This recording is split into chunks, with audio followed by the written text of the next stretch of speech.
പാവയ്ക്ക മെഴുക്ക് പുരട്ടി എങ്ങനെ ഉണ്ടാക്കുന്നതെന്ന് നമുക്ക് നോക്കാം. അതിനാവശ്യമായി 2 സവോള അരിഞ്ഞതും 4 പച്ചമുളകും 7 വെളുത്തുള്ളിയും ആവശ്യമായ കറിവേപ്പിലയും എടുത്തിട്ടുണ്ട്. അതുപോലെ തന്നെ നമ്മൾ 1/2 കിലോ പാവയ്ക്കയാണ് എടുത്തിട്ടുള്ളത്. ഇനി നമുക്കത് എങ്ങനെയാണ് ഉണ്ടാക്കുന്നതെന്ന് നോക്കാം.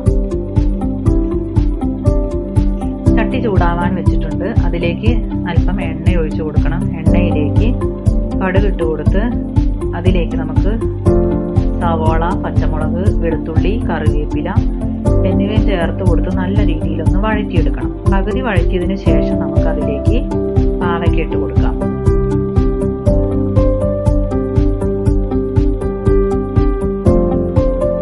പാവയ്ക്ക ഇട്ട് കൊടുത്തതിന് ശേഷം ആവശ്യമായ ഉപ്പും കൂടെ ചേർത്ത് കൊടുത്ത് ഇളക്കിയതിന് ശേഷം ഒന്ന് അടച്ചു വെച്ച് വേവിക്കണം.